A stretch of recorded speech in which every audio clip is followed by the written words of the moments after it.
Assalamualaikum warahmatullahi ta'ala wabarakatuh.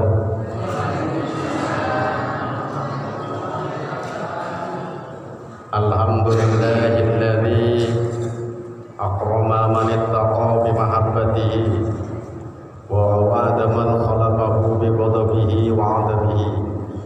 Asyhadu an la ilaha illallah wahdahu la syarika lah wa asyhadu anna sayyidana wa nabiyyana Muhammadan abduhu wa rasuluhu alladzi la nabiyya ba'dahu. Allahumma salli wa sallim wa barik ala sayyidina Muhammadin wa ala alihi wa ashabihi ajma'in. Ayyuhal hadirun, ittaqullaha haqqa tuqatih wa la tamutunna illa wa antum muslimun. Faqad qala Allah ta'ala fi kitabihil karim wa huwa asdaqul qailin. A'udzu billahi minasy syaithanir rajim. Bismillahirrahmanirrahim. Inna 'iddatasy syuhur indallahi 12 syahran fi kitabillah yauma khalaqas samawati wal arda minha arba'atun hurum dzalika ad-dinul qayyim fala tadlimu fihinna anfusakum wa qatilil musyrikina kaffatan kama yuqatilunakum kaffah wa'lamu annallaha ma'al muttaqin. Wa qala aidan fi ayatil ukhra subhanalladzi asra bi 'abdihi lailan minal masjidil haram ilal masjidil aqsa alladzi barakna hawlahu linuriyahu min ayatina innahu huwas samiul basir. Al-ayah wal ma'na wallahu a'lam bi muradih. Amma ba'd. Hadirin ma'asyiral muslimin, jamaah majlis taklim rahimakumullah. Puji syukur kehadirat Allah Subhanahu wa taala bahwasanya dalam kesempatan yang berbahagia ini kita masih bisa melangkahkan kaki karena berbagai macam kenikmatan yang Allah berikan kepada kita, terutama kenikmatan keimanan, keislaman dan kesehatan. Mudah-mudahan kita sebagai hamba Allah mampu mentasarrufkan jadi jalan Allah untuk senantiasa bernilai ibadah di hadapan Allah Subhanahu wa taala. Amin ya Allah ya rabbal alamin. Shalawat ma'assalam ay makrunatan bita'lim, semoga tercurah kepada junjungan kita baginda yang mulia Rasulullah Muhammad sallallahu alaihi wasallam, para keluarga, para sahabat dan para pengikutnya, termasuk kita yang hadir di tempat yang berbahagia ini. Amin amin ya Allah ya rabbal alamin. Pertama-tama saya menyampaikan rasa tahniah dan penghormatan kepada Syekh wa Syekhuna al-Mukarram, terutama guru-guru kita. Ada Kiai Hajiul Maktum yang insyaallah mudah-mudahan senantiasa dipanjangkan umurnya, amin. Juga tak ketinggalan Bapak Kiai Tani yang insyaallah mudah-mudahan terus dibarokahkan oleh Allah Subhanahu wa taala usianya, amin. Dan kita semua mudah-mudahan sisa umur kita akan kita manfaatkan, akan kita tasarrufkan untuk senantiasa bernilai ibadah di hadapan Allah Subhanahu wa ta'ala. Amin amin ya Allah ya rabbal alamin. Bu, tadi saya datang ke sini Pak RT ngebisik, tumben katanya. Apa Pak RT? Kata saya, kok pengajiannya rada kepek ya?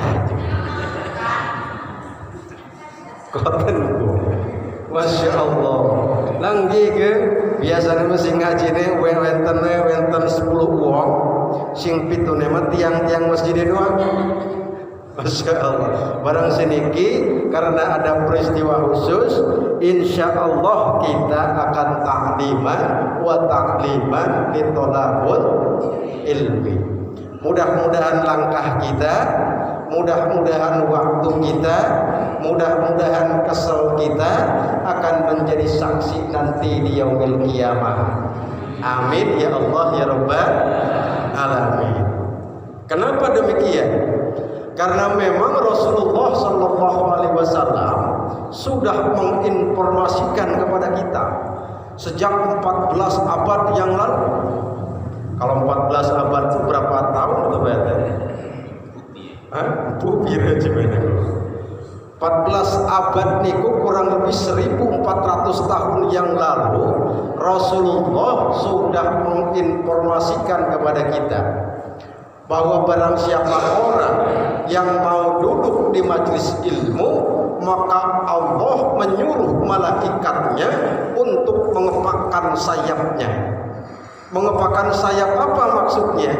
Orang yang berangkat ke majelis ilmu, dia dinaungi oleh malaikat sejak qatratan, langkah kaki pertama dari rumahnya. Inni tawakkaltu 'ala Allah, la haula wala quwwata illa billahil aliyyil azim. Sampai di sini blok. Kalau sudah sampai masjidnya, sampai majelisnya, mau tidur keturang.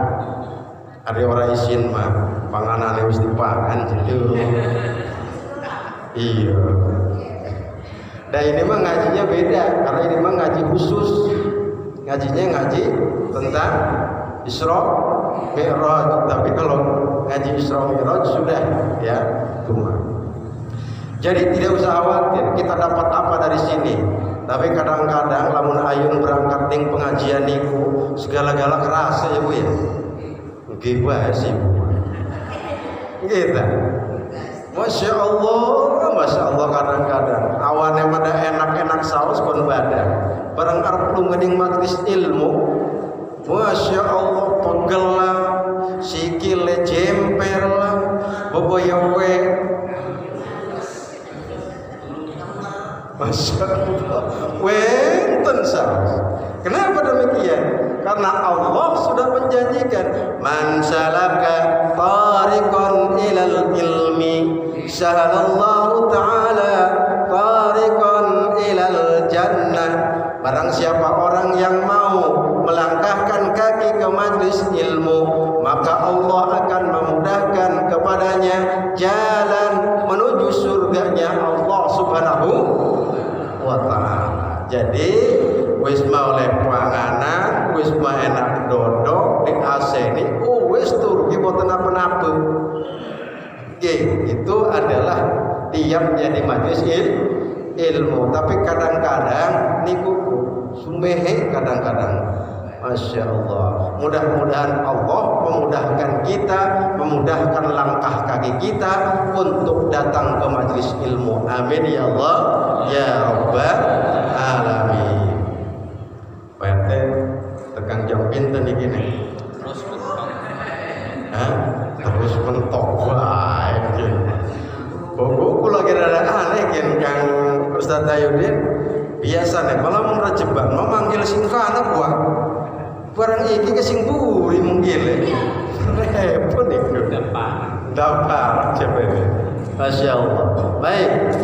Bapak Ibu hadirin sekalian rahimakumullah, ini bulan namanya bulan Rajab. Betul Kang Udin ya? Bulan Rajab. Dari mana sih asal kata Rajab itu? Mungkin kalau ibu-ibu di Al-Hikmah ada materi-materi yang sudah pernah saya sampaikan. Udah jangan mengganggu, tidur aja boleh. Dari mana kata Rajab? Menurut Imam Ibnu Katsir di dalam tafsir Qur'anul Azim, beliau mengatakan bahwa kata Rajab itu berdasar dari kata at-tarjib. Apa cemene Kang Budi? At-tarjib. Ma huwa tarjib? Apa itu tarjib? Artinya at-tarjib adalah penghormatan. At-tarjib artinya memuliakan. Artinya at-tarjib adalah menghormati, dihormati dan memuliakan. Masya Allah. Dari namanya saja sudah terbaca bahwa kata Rajab itu ternyata memiliki arti sebuah kehormatan wa ta'ala. Muncul pertanyaan bagi kita, maka wajar kalau bulan Rajab biasa di kampung diadakan Rajaban apa Isra Mi'raj? Wis Rajaban lah. Ya, yang penting memperingati peristiwa bulan Rajab. Di kampung, di kota, semua mengadakan namanya Isra Mi'raj atau Rajaban. Muncul bagi kita nih, kenapa sih bulan Rajab itu begitu diagungkan oleh Allah Subhanahu wa taala? Yo, kenapa?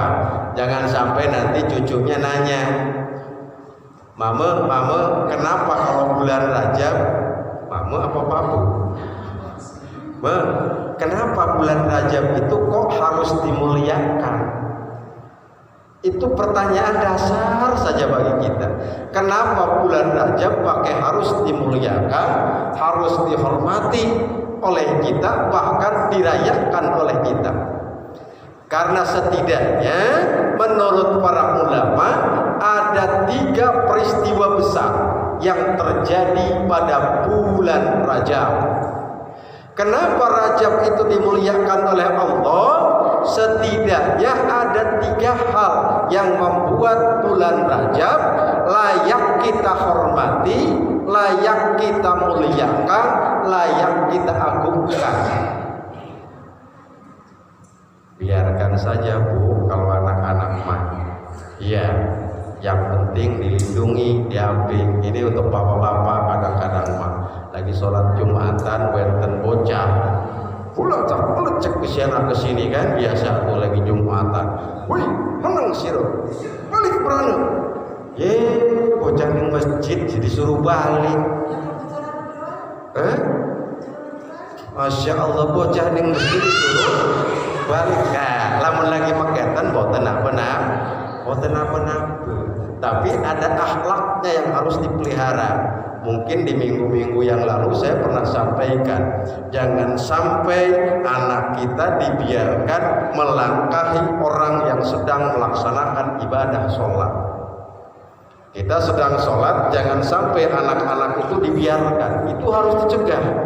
Kenapa? Karena kata Kangjeng Rasul, kalau ada yang seperti itu, maka itu seperti setan laknatullah. Bahkan saking dahsyatnya dosa orang melintasi yang sedang sholat, kata Kangjeng Rasul, orang tersebut kalau tahu dosanya, dia akan menunggu sebanyak 40 apa ya Rasulullah? Itu tidak disampaikan. Apakah 40 jam? Apakah 40 hari? Bahkan bisa jadi sampai 40 tahun. Kalau ada orang sholat, kita tidak boleh melintas di depannya. Wis ngajinya seketemu bae lah. Masya Allah. Gitu kan Budi. Masya Allah. Yang penting tidak melebihi batas sutroh. Batas sutroh itu apa? Nih, ini yang kuning-kuning, ini namanya sutroh. Sutroh artinya pembatas orang yang sholat. Kalau orang sholat di situ, kita lewat di sini, maka ini diumpamakan seperti setan laknatullah. Tapi kalau kita sudah melebihi di sini lewatnya, itu sudah lewat. Maka ukurannya adalah kalau kita pakai sajadah digelar, itu adalah batasnya. Maka kalau kita lagi jalan-jalan kemana, naik mobil, kita turun di rest area, lalu kemudian kita mau sholat, maka sunnahnya disunahkan oleh Kangjeng Rasul, apapun yang kita bawa simpan di depan ketika kita mau sholat. Itu sebagai pembatas orang. Mau tas tah, mau handuk tah, simpan di depan. Maka kalau orang mau ngelewat situ, kita harus jaga itu orang. Kenapa? Kewajiban kita yang sedang sholat. Ustaz atau robah tidak apa-apa di situ karena disyariatkan oleh aturan agama. Balik ke Isra Mi'raj. Isra Mi'raj itu kata Ibnu Katsir tadi at-tarjim, yakni penghormatan. Kenapa harus dihormati? Setidaknya ada 3 hal kenapa bulan Rajab harus dimuliakan oleh kita, diagungkan oleh kita, dihormati oleh kita. Yang pertama, kenapa Rajab itu sebagai bulan yang harus dihormati? Karena bulan Rajab termasuk salah satu yang dikatakan dengan Syahrul Hurum.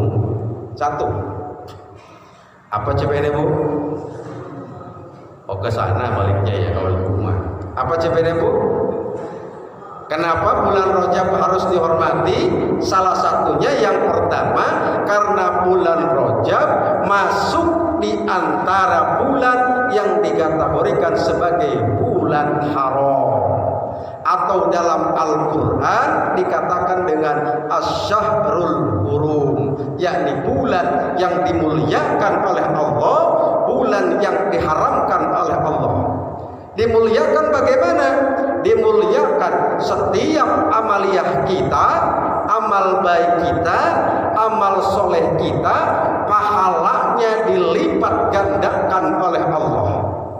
Diharamkan oleh Allah bermakna maksiat yang kita lakukan di bulan haram, maka dosanya pun dilipat gandakan oleh Allah Subhanahu wa ta'ala. Na'udzubillah subhanahu billahi min dzalik. Mudah-mudahan kita dihindarkan oleh Allah Subhanahu wa ta'ala. Amin ya Allah ya rabbal alamin dari perbuatan nista pada bulan haram, yakni Syahrul Hurum. Bahkan begitu mulianya bulan haram, Rasulullah sallallahu alaihi wasallam pada saat perkembangan Islam pertama kali kan sering terjadi peperangan antara kaum kafir dengan kaum muslimin. Tetapi khusus di bulan haram Allah melarang terjadinya peperangan pada bulan haram. Harus diberhentikan pada saat itu. Ya, muncul kata Pak Kang Udin, Pak Haji Ujang, itu dari mana sumbernya bahwa bulan haram itu dimuliakan? Ada yang hafal Quran surat At-Taubah ayat yang ke-36? So, ada yang hafal nggak? Nih ada nih rujak nih. Ada yang hafal? Insya Allah. Tapi biasanya kalau jamaah pada tawatu. Oh ya, itu mananya. Sok buka Quran At-Taubah ayat yang ke-36. Di situ yang nasnya secara jelas bahwa salah satu bulan, yakni bulan Rajab, masuk dalam kategori bulan haram. Allah katakan, Inna iddatas syuhur indallahi 12 syahran fi kitabillah. Allah katakan, Inna iddatas syuhur indallahi 12 syahran fi kitabillah. Sesungguhnya bilangan bulan di hadapan Allah, yakni yang tercatat dalam tulisan Allah Al-Quranul Karim, seluruhnya ada 12 bulan. Yang mana Pak Ustadz? Yang 12 itu bukan Januari, Februari, Maret, April, bukan. Kalau itu mah bulan-bulannya bangsa sono tuh, orang-orang sana di luar Islam. Makanya Januari, Februari, Maret itu nama-nama dewa pada Tuhan mereka. Kalau kita mah bulan yang Muharram, terus lupa yuk. Ingat deh, Januari, Februari, Maret, April. Barang bulan Februari tanggal 15 Benten Valentine. Barang tahun baru ramean. Ingat gitu mukoten. Padahal justru kata Allah yang tercatat di dalam Al-Quran, 12 bulan itu bulan yang dimulai dari bulan Muharram dan diakhiri dengan bulan pura-pura gitu. Mulai bulan haram, ujungnya bulan haji, mendingan bulan haji mah. Dzulqa'dah atau Dzulqa'dah atau Dzulhijjah. Dzulhijjah ya, yakni dimulai bulan Muharram diakhiri dengan bulan Zulhijjah. dimaksud pada Al-Quran sebagai minha dalam Al-Quran, dalam Quran surat At-Taubah 36 tadi. Ya, inna iddatas syuhur indallahi 12 syahran fi kitabillah yauma khalaqas samawati wal ard. Dalam 12 bulan itu Allah menciptakan bumi dan langit semua dan seisi-isinya. Lalu kemudian minha arba'atun hurum. Dari 12 bulan tadi ada yang 4 bulan dikatakan sebagai bulan haram, yakni bulan yang dimuliakan oleh Allah. Saya mau tanya, Pak, kalau yang 4-nya mana saja bulannya yang dimuliakan atau masuk asy-syahrul hurum? Kita mau kesel mengaji sama Pak Ujang tuh katanya, suka nanya-nanya baik. Gimana ndak benten iki kebe Kang Udin aken ge. Dede ujian kayak ujian MDT ADD. Sing pundi kan? Dijelaskan dalam hadis. Dalam hadis yang diriwayatkan oleh Imam Bukhari bahwa yang 4 bulan itu adalah salah satunya kata Kangjeng Rasul salasun mutawalliyatun, yang 3 bulan berturut-turut. Apa itu? Dzulqa'dah, Zulhijjah dan Muharram, itu berturut-turut. Dzulqa'dah, Zulhijjah, Muharram. Dan yang keempatnya Ar-Rajabul Mudhar, yakni bulan Rajab yang biasa dilaksanakan oleh suku Mudhar di sana. Itu yang dipakai oleh Kangjeng Rasulullah sallallahu alaihi wasallam. Jadi dari 12 bulan tadi ada 4 bulan yang dimuliakan oleh Allah, bimakna pahala dilipat gandakan, siksa dilipat gandakan pada bulan haram itu, yang salah satunya adalah bulan Rajab. Makanya saya mau tanya, Pak, wenten sing puasa boten ingine sejak tanggal sio sampai seniki tanggal pinten niki? Tanggal 9 apa 10? 8. Kita mau pada ini. Hah? Wenten boten? Bukan, Bapak sedikit makan apa ya? Teknologi itu begitu canggih. Nggih, wenten grup WA, wenten WA grup, wenten informasi jadi sabe puasa Rajab kon sunnah. Wenten nggih. Wenten boten sing ngomong boten. Wenten, cung sing wenten. Cung. Ayo ngadu mriki, ayo. Wenten apa niku di hadise puasa bulan Rajab. Masya Allah. Berarti orang yang berbicara seperti itu belum kafah, belum sumuliah, belum sempurna dia pemahamannya. Kenapa? Kok berani? Kalau kita nyari hadis tentang puasa Rajab yang sahih dan mutawatir sampai leklok nggak bakal ketemu. Betul. Tetapi hujahnya, hilahnya, ilatnya bahwa Rajab adalah salah satu bulan haram. Bulan haram, pahala dilipat gandakan, siksa pun dilipat gandakan. Salah satu bulan haram adalah bulan Rajab. Ada sebuah hadis yang diriwayatkan oleh Bukhari dan Muslim tentang sunnahnya puasa pada bulan haram. Jelas? Jelas motor Pak? Ya, bukan wenten sing ngomong mungkin ya. Jadi ada hadis yang memerintahkan, mensunnahkan puasa sunnah pada bulan haram. Bulan haram itu yaitu Dzulqa'dah, Zulhijjah, Muharram dan Rajab. Hadisnya dari Kangjeng Rasulullah sallallahu alaihi wasallam bahwasanya Kangjeng Rasul mengatakan, "Sum sahris sabr." Puasalah kamu pada bulan Sabar. Apa itu bulan Sabar? Bulan Ramadan. Ya, sum bi sahris sabar. Puasa kamu di bulan Ramadan. Lalu kemudian dilanjut dalam hadis tersebut, wa salatata ayyami ba'daha, dan 3 hari minimal setelah Ramadan. minimal 3 hari.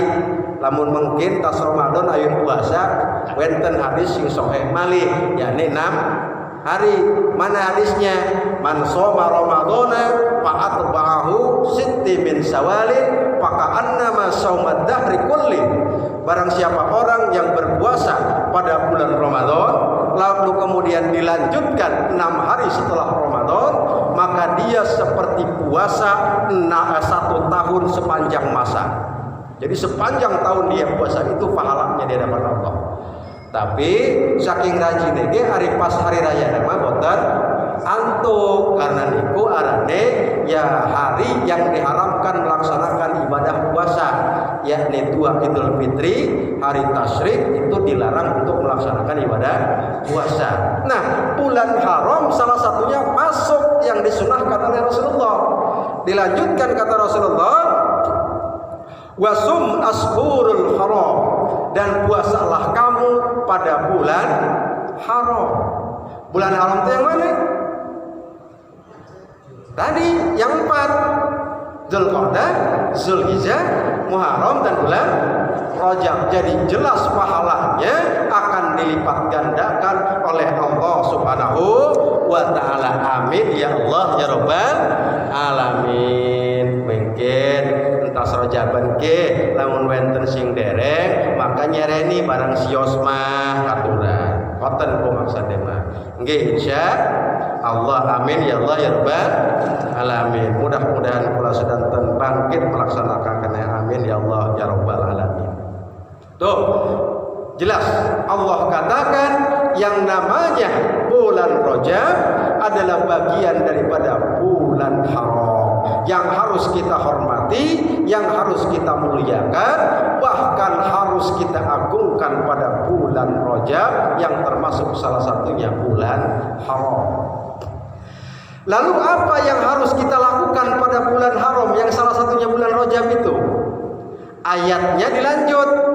Tadi kan inna iddatas syuhur indallahi 12 syahran fi kitabillah yauma khalaqas samawati wal arda minha arba'atun hurum dzalika dinul qayyim fala tadlimu fihinna anfusakum. Oh, satu. Apa yang harus kita lakukan pada bulan Rajab? Kata Allah di dalam Al-Quran surat At-Taubah ayat yang ke-36, fala tadlimu fihinna anfusakum. Jangan kamu berbuat dolim terhadap diri kamu, terutama pada bulan haram yang salah satunya adalah bulan Rajab. Itu nasnya itu Al-Quran. Bu percaya apa dengan Al-Quran? Insya Allah harus percaya. Kalau tidak percaya, ada sakwa-sangka saja. Apa iya? Maka itu sudah bukan merupakan umat Kangjeng Rasulullah Sallallahu Alaihi Wasallam. Kenapa? Al-Quran mutlak harus diyakini kebenarannya oleh kita.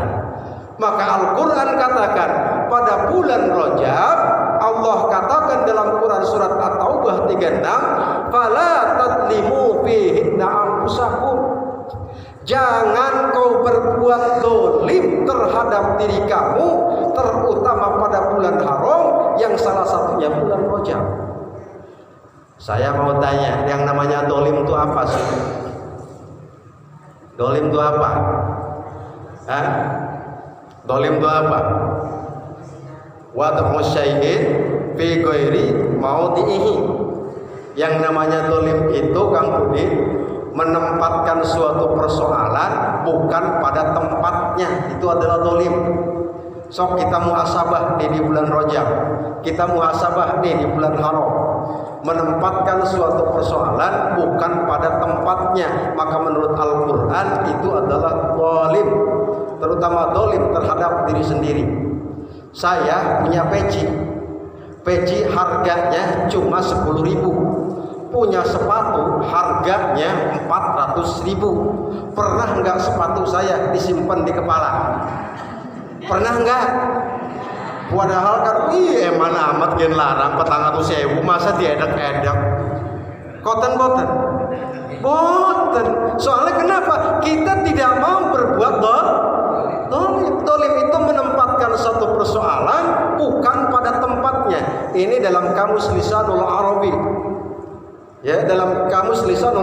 dikatakan wad'u syai'in bi ghairi mahaliha, menempatkan satu persoalan bukan pada tempatnya, itu adalah dolim. Menempatkan peci ditaruh di lutut, kadang-kadang kalau lagi tahlilan wenten halaqah rada wake simpen siji ning gigi. Bocah siji maneh kok. Masya Allah. Oke. Nah, kullu syai'in itu harus ada tempatnya masuk ke kita. Apa kita dolim tidak pada bulan Rajab ini? Karena Allah melarang kita, fala tadlimu fihi anfusakum. Jangan kau berbuat dolim pada dirimu, terutama pada bulan Rajab. Yang namanya dolim itu menempatkan diri, menempatkan sesuatu, menempatkan perbuatan bukan pada tempatnya. Tanya diri kita, yo, kita punya mata kita digunakan untuk apa? Padahal Allah memberikan mata kepada kita untuk apa coba mata? Melihat dalam rangka beribadah kepada Allah. Kenapa? Wa ma khalaqtul jinna wal insa illa. Ini benar enggak apa? Wa ma khalaqtul jinna wal insa illa liya'budun. Tidak semata-mata aku ciptakan jin dan manusia kecuali untuk beribadah kepada Allah. Yang namanya ibadah bukan cuma sholat doang, bukan cuma ngaji doang, bukan. Semua hal yang ada dalam diri kita bisa dikatakan ibadah. Maka muhasabah kita berbuat dolim nggak nih pada diri kita? Kalau pada bulan di luar bulan haram, di luar bulan Rajab, kita mungkin 1 bulan tidak pernah ketemu dengan huruf Al-Quran. Di bulan Rajab masih begitu enggak? Kalau enggak berarti kita enggak dolim. Tapi kalau kita 1 bulan di bulan Rajab yang sudah masuk 10 hari tidak bertemu dengan huruf Al-Quran, maka kita dolim terhadap diri kita. Maka tidak salah kalau Allah katakan, buka Quran surat Al-A'raf ayat 179. Allah katakan, walaqad darra'na li jahannama katsiran minal jinni wal ins lahum qulubun la yafqahuna biha wa lahum a'yunun la yubsiruna biha wa lahum adanun la yasma'una biha ulaika kal an'am bal hum adall ulaika humul ghafilun. Allah jelaskan bahwa orang yang dolim terhadap dirinya itu tadi, apalagi pada bulan Rajab, maka Allah janjikan akan dia ditempatkan untuk memenuhi neraka jahanam yang disertai dengan golongan jin dan bangsa setan laknatullah. Quran surat Al-A'raf 179. Kenapa terjadi? Lahum qulubun, mereka punya hati tetapi hatinya dolim terhadap dirinya. Barang di dalam wis Kang Pudin kelambine bagus amat, sing endi ya biji se. Misalkan itu hati dolim terhadap diri sendiri, maka di bulan Rajab perbuatan seperti itu dosanya dilipat gandakan oleh Allah Subhanahu wa ta'ala. Terus kupingnya nih, dolim enggak kita terhadap diri kita? Allahu Akbar, Allahu Akbar, adzan. Asik be, sing lagi memalu anggunin, sing lagi ngegoreng, sing lagi ngasuh anak, nyuci baju anak, sing lagi nyangkul, sing adzan madan ning kana kuat. Allahu Akbar 10 amat engkagol sih. Iku arane dolim terhadap kupingnya. Wong sing kana mesti ngaji kuah. Wis sing ngomongke kedengeran sih. Iya sih barang emang. Iya barang emang kedengeran. Barang. Masya Allah. Tapi tidak mendapatkan pahala melangkahkan kakinya di hadapan Allah Subhanahu wa ta'ala. Masya Allah. Maka dari itu kita jangan berbuat dolim terhadap diri kita. Na'udzubillah summa na'udzubillah min dzalik. Masya Allah. Pertama, satu, kenapa bulan Rajab dimuliakan oleh Allah? Karena bulan Rajab merupakan salah satu bulan yang masuk dalam Ashhurul Hurum yang dikatakan dalam Quran surat At-Taubah ayat yang ke-36. Lanjut boten Bu. Lanjut. Yang kedua, wes biasanya ke setengah 10 cepet ngaji lagi hari malam-malam masih ngomong sih nggak dengerin mah biasa ngantuk ya, makanya wes aja suwe-suwe nggih boten Bu, suwe-suwe nggih. Yang kedua, kenapa bulan Rajab itu dimuliakan oleh Allah? Karena bulan Rajab merupakan bulan yang sudah dekat pada bulan Ramadan. Paham boten?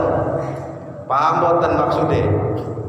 Halo, gara-gara ada si Ade semuanya ke situ matanya. Sayanya mah dilupain nih. Ya.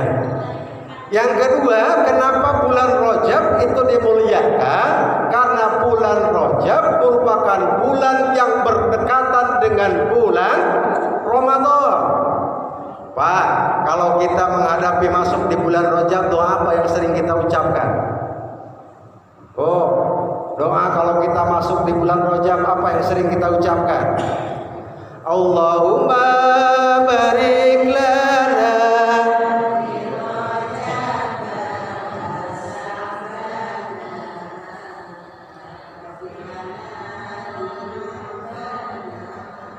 Ay, yakin camplang gitu. Masya Allah. Allahumma barik lana fi Rajab wa Sya'bana wa balikna Ramadana wa fir lana. Ku makotan saos ku pancing ding bulan Rajab mah entah subuh ku sila sing suwe ku tasubukun aja derek bae langsung muampret bae. Masya Allah, Masya Allah. Lah kesing dibaca aja Ustaz wis pengkonon bae bacaane. Ganti amat. Allahumma barik lana fi Rajab. Ya Allah, berkahkanlah kami di bulan Rajab ini. Kalau keberkahan hidup itu yang paling utama Ibu. Iya kan? Sekarang apa yang lagi rame? Yang lagi rame apa di TV? Ayo apa yang paling rame? Hah? Ngomong gak Bu? Lagi? Wih, ternyata walaupun sudah pada tua masih update kan dulu. Masya Allah. Sekarang lagi rame corona. Dalam istilah syariat, dalam agama itu penyakit sama dengan penyakit taun. Kok? Penyakit taun. Corona itu sama, identik sama penyakit akhir zaman. Penyakit akhir zaman. Tapi nitip, saya punya edaran dari Majelis Ulama Indonesia Pusat bahwa judulnya adalah Tausiah Corona. Maka saya pun bikin tulisan namanya Pengajian Mencegah Corona. Ada saya share di itu, di grup WA. Apa intinya? Pertama Bu, tidak menutup kemungkinan naudzubillah kita pun akan terkena. Naudzubillah, efeknya sudah meluas. Ribuan di sana sudah banyak yang meninggal. Bahkan akhir-akhir ini di sebuah kota di wilayah Indonesia itu sudah terkena. Lalu apa yang harus kita laksanakan? Yang pertama, menurut MUI kita harus senantiasa tawakal dan sabar. Satu, tawakal. Tawakal maksudnya apa Pak Haji? Begini, yang namanya penyakit yang menciptakan siapa? Obatnya yang menciptakan siapa? Kalau penyakit datang tidak kena yang menentukan siapa? Allah. Penyakit sedahsyat apapun, kalau Allah tidak mengizinkan menyentuh kita, maka tidak akan tersentuh. Maka kita harus tawakal kepada Allah. Tuh, satu. Tawakal kepada Allah. Apapun juga. Satu. Yang kedua, harus diingat, datang pun penyakit corona, semua sakit. Kalau kata Allah belum saatnya meninggal, pasti sehat lagi. Betul tidak? Qul innal mautal ladzina tafirruna minhu fa innahu mulaqikum tsumma turaddun aina ma takunu yudrikakumul maut walau kuntum fi burujim musayyadah. Tuh ayatnya tuh. Paham boten artinya? Lamun paham apa kene Ibu? Iya. Qul katakan wahai Muhammad, innal mautal ladzina tafirruna minhu fa innahu mulaqikum tsumma turaddun. Yang namanya kematian yang kita enggak mau mengingat-ingatnya pun, maka suatu saat akan datang menghampiri kita dan kita tetap akan dikembalikan kepada Allah, dipendam di dalam perut bumi. Tuh ayatnya. Ayat yang lain Allah katakan, aina ma taqulu yudrikakumul maut walau kuntum fi burujim musayyadah. Itu yang namanya maut, dimanapun kita berada, kalau dia datang pasti menghampiri, walaupun kita diam di benteng yang sangat tinggi, ngumpet, tetap pasti datang. Artinya apa? Tawakal kepada Allah, sabar kepada Allah. Kalau itu dekat dengan kita. Pertama. Yang kedua, kata majelis ulama, agar kita tidak khawatir, maka yang kedua harus dicari sebabnya, sebab dan ikhtiar. Ikhtiar bagaimana Pak Haji? Kangjeng Rasulullah Sallallahu Alaihi Wasallam mengatakan dalam sebuah hadis Pak, bahwa kalau di sebuah kampung ada wabah penyakit, maka haram bagi penduduk kampung tersebut meninggalkan kampungnya. Paham betul? Misalkan ning kampung A wenten wabah penyakit B, maka kampung A tersebut dilarang meninggalkan kampungnya. Tetapi sebaliknya, di kampung A sedang ada penyakit wabah, maka orang-orang selain orang kampung A diharamkan masuk kepada kampung A. Paham betul? Insya Allah. Makanya wajar kalau pemerintah Arab Saudi itu Bu sekarang itu menahan pizza, bukan pizza ya, kalau pizza lain, ini mah pizza umroh ke sana berangkat, itu sekarang ditahan dulu. Kenapa? Karena khawatir dari penduduk di luar Arab banyak ada yang terkena kemudian dibawa ke sana, maka akan menular di sana. Maka sesuai dengan hadis Rasulullah tadi, bahwa kalau ada wabah maka penduduk di situ tidak boleh keluar. Yang keduanya berarti kita mencegah diri. Di kita itu kan banyak orang luar, ya kan? Banyak orang luar, yaitu harus menjaga ikhtiar kita agar kenapa? Jangan sampai kita terpapar. Amin ya Allah ya Rabbal alamin. Masya Allah. Itu yang keduanya, ya. Yang kedua, yang ketiganya untuk mencegah wabah seperti itu kata Majelis Ulama Indonesia, yakni kita harus taati aturan Allah dan lakukan taqarrub kepada Allah. Taati aturan Allah seperti apa? Contohnya, itu penyakit sumbernya adalah menurut sebagian ahli dikatakan sumbernya dari binatang. Binatangnya yang dilarang dalam aturan agama. Salah satu binatangnya itu adalah anjing, kelelawar, ular. Itu adalah sumber awalnya. Maka tidak salah kalau Al-Quran katakan, kullu, makanlah ma razaqnakum halalan thayyibah, makanlah makanan yang halal dan baik. Taati aturan Allahnya itu. Jangan coba-coba kita memakan sesuatu yang haram, maka itu akan ada efeknya nanti. Lalu taqarrub kepada Allah. Bentuk taqarrubnya, Majelis Ulama Indonesia itu memperingatkan kepada seluruh kaum muslimin Indonesia yang biasanya kita itu qunut nazilah kalau sholat subuh, maka sekarang menurut edarannya diperintahkan untuk melaksanakan qunut nazilah pada setiap waktu sholat. Halo.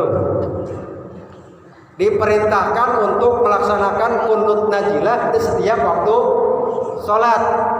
Waktu duhur kunut najilah, waktu asar kunut najilah, waktu maghrib kunut najilah, waktu isya kunut najilah, waktu subuh kunut najilah. Dibacalah.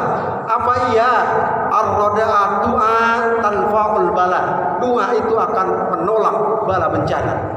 Maka satu yang disyariatkan oleh ulama yang ada di Indonesia, maka hari-hari ini kita diperintahkan untuk berkunut nazilah, baik pada sholat-sholat yang jahar maupun sholat yang sir.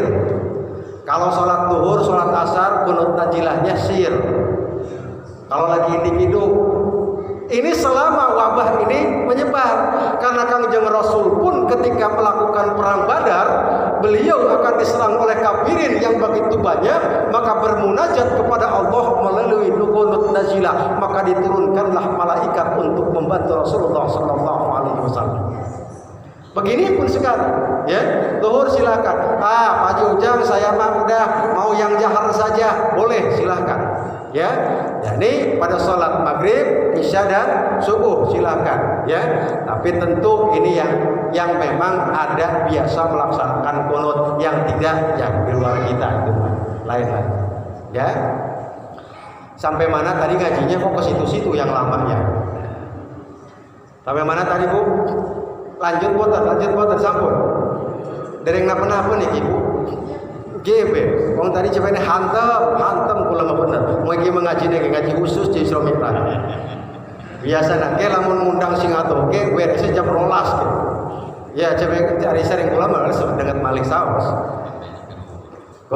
Ya. Yang kedua, kenapa bulan Rajab itu dimuliakan? Karena bulan Rajab merupakan bulan yang dekat dengan bulan Ramadan. Maknanya apa? Harusnya bulan Rajab dijadikan sebagai bulan setar awal kita untuk masuk pada bulan Ramadan. Maksudnya apa Pak Jujang? Maka sekarang kita muhasabah Pak. Yang bapak-bapak punya istri, punya anak perawan, sok mulai sekarang ditanya, "Nong, istriku, Ma," tanya sekarang nih.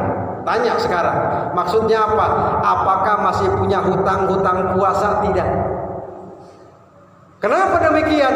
Puasa orang yang berpuasa, kalau dia belum menuntaskan puasa tahun yang lalu, maka puasa yang akan dijalaninya tertolak di hadapan Allah Subhanahu wa taala. Maksudnya apa? Khawatir. Bukan wingine maku waktu tahun 2019 kebetulan pas bulan puasa niku kula niku lagi lara wetenge sampai boten kuat puasa. Sekarang sudah belum tuh diganti itu puasanya. Maka kalau belum, gunakan 2 bulan sekarang ini untuk mengganti puasa yang kita tinggalkan. Betul Bu? Betul. Masya Allah. Masya Allah. Contoh kasus Pak. Contoh kasus. Khawatir barangkali ini belum ke kita. Tahun 2019 kemarin kita punya orang tua. Kita punya orang tua. Kemudian pas tanggal 20 Ramadan tahun 2019 meninggal. Dia dari tanggal 1 Ramadan sampai tanggal 20 Ramadan tidak puasa, maka ada kewajiban yang belum dituntaskan, itu harus kita tuntaskan. Bagaimana tuntasinnya? Yo, ada bapak-bapak meninggal tanggal 20 Ramadan. Ya, lalu kemudian meninggal. Apa yang harus diganti dari bapak yang meninggal tadi? Harus dibayar? Harus dibayar? Harus dibayar? Wih, jawab sih gitu. Ya, harus dibayar? Fidyah. Oh, harus dibayar? Fidyah. Tapi ada 2 hal itu. Kalau ada orang tua meninggal, ini orang tua kita ya, yang punya garis nasab dengan kita, bermakna ada garis darah, orang tua, kakek, orang tua kita, orang tua kandung, terus ke bawah. Itu yang harus kita betul-betul perhatikan. Dia meninggal ada dua hal. Pertama, boleh dia dikodok oleh ahli warisnya. Misalkan puasanya 20 dina, waduh kita mau redup bagi kena bayar pidyah misalkan. Laju premen yang kita ngeganti silahkan diganti dengan puasa. Oleh siapa? Oleh ahli warisnya, ya, oleh anaknya atau cucunya boleh. Yang penting ahli warisnya. Berapa hari? Misalkan 20 hari. Kebetulan anaknya ada 20 orang. Kebetulan anaknya ada 20 orang. Boleh nggak tanggung renteng satu orang satu hari? Tidak perangkat.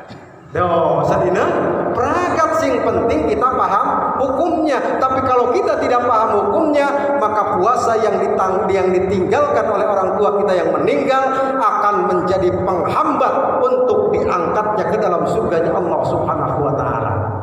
Kenapa? Karena itu hutang. Yang namanya hutang, apalagi hutang langsung kepada Allah, nanti catatannya tetap dikeluarkan oleh Allah. Nih, bulan ini dikeluarkan. Jadi begitu. Yang pertama boleh diqodok oleh ahli warisnya. Yang kedua boleh dibayar fidyah. Fidyahnya bagaimana? Berapa banyak? Kapan? Ayo. Berapa fidyahnya? Fidyah orang yang meninggal itu berapa? Dia bayar puasanya. Menurut jumhur ulama, apalagi kita di Syafi'iyah, itu dikatakan bahwa fidyahnya adalah 1 mud. 1 mud itu ukuran berapa? Wong dicari ke cuy sana ke ning Pagebangan tah arep ning pasar Keranggot tah gelati ukuran sing arane mud. Ora bakal kependak. Ora boten bakal petuk niku. 1 mud itu berapa Pak Haji Ujang? Menurut para ulama, 1 mud itu sama dengan kurang lebih 6 ons. Tuh dikatakan, ya. Jadi 6 ons. 6 ons apa? 6 ons makanan pokok. Kalau kita makannya apa? Nasi, tapi bukan nasinya, berasnya. Itu fadhailul amal, utamanya beras. Ya, utamanya beras. Khawatir anak-anak kita tidak paham itu. Barang kita sakit blok, meninggal, wes dikubur beres, nggak ada urusan lain. Padahal dia meninggalkan puasa. Kalau puasa selama dia hidup saat bulan Ramadan, maka ada sangkut pautnya. Itu maksudnya. Ya, itu sangkut pautnya. Dibayarnya pakai beras 6 ons itu Ibu. Kalau ada orang meninggal. Pripun? Itu lebih utama. Iya. Ayun 2 liter ki boten apa-apa. Tetapi yang jadi syarat hukumnya adalah 6 ons ukuran 1 mud. Itu maknanya. Pripun? Kenapa ini saya sampaikan sekarang, tidak nanti menjelang Ramadan? Kalau menjelang Ramadan 1-2 hari lagi mah kapan arep kodone, ngoten kan? Maka lamun seniki masih wenten waktos nggih, makanya diganti cepat. Allah sudah menjadikan bulan Rajab sebagai setar kita menghadapi bulan Ramadan. Pripun?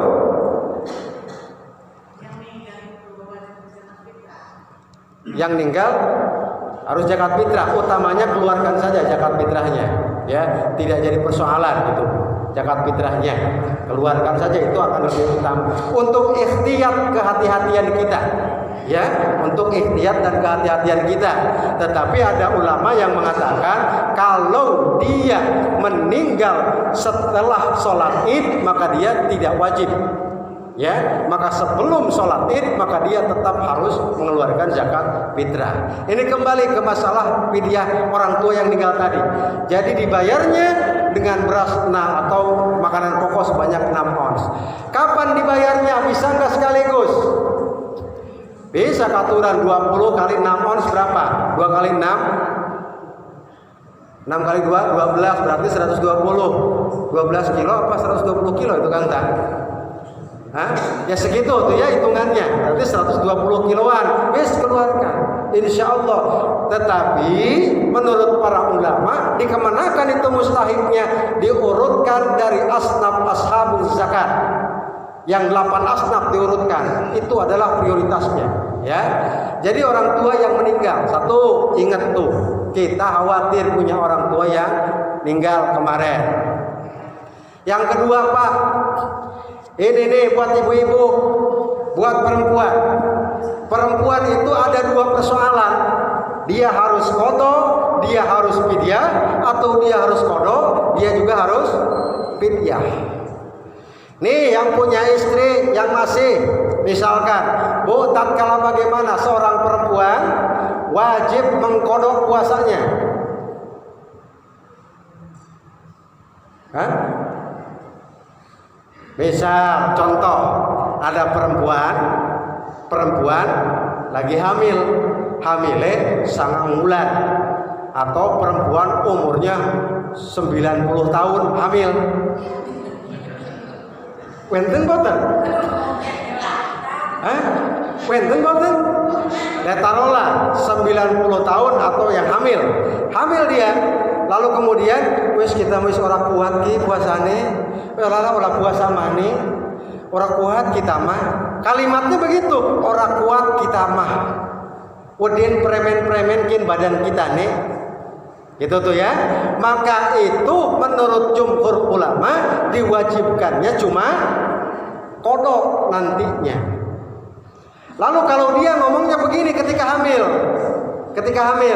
lagi hamil atau sedang menyusui nih, lagi nyusuin ibu-ibu, ya, nyusu anak-anak bayi, kita mau ora puasa lah, klemen sidane ora puasa, bukan anak kita nih klemen-lemen apa klemen-klemen, bukan anak sayanya kenapa, gitu tuh. Jadi dia khawatir dengan anaknya, maka menurut para ulama itu yang paling afdol dan utama, dia harus qadha juga dia harus bayar fidyah.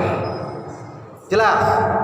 Jadi itu diantaranya. Berapa fidyahnya? Samakan tadi 1 mud atau 6 ons tadi. Dibayarnya kapan? Ya, utamanya adalah ketika orang berbuka maka dia keluarkan. Tapi udah lewat Pak Haji, ya udah sekarang nih ada waktu nih sampai bulan Ramadan, sebelum datang 1 Ramadan, lakukan itu. Masih 5 menit mandi. Jadi kita gigi ngaji rajabah gitu. Bodoh gitu, menghukumi orang sampai gitu. Yang ketiga, khawatir di antara kita ada di bulan Ramadan tahun 2019 kebablasan. Kebablasan bagaimana Pak? Ya hari umur wis 40 meranan mah kelewatan be hari kebablasan mah. Bukan anak pengantin baru. Di bulan Ramadan pada siang hari melakukan hubungan suami istri, maka itu dosanya di hadapan Allah tidak akan terhapus sebelum dia bayar kifarat. Dia pun juga harus mengqadha puasanya. Paham boten Pak? Boten. Primer. Begini, ada orang suami istri, ini suami istri melakukan hubungan suami istri pada siang hari di bulan Ramadan. Hari malam sah-sah saja, silakan arep ubrege 7 balenta. Ya, hari pas malam mah dari maghrib sampai menjelang waktu imsak. Ini mah di siang hari sejak imsak sampai dengan maghrib. Misalkan uang wis imsak, ini mah lagi hayo main bola sodok. Misalkan, maka itu masuk dalam kategori melakukan hubungan suami istri pada bulan Ramadan di siang hari. Orang yang melakukan seperti itu maka dia harus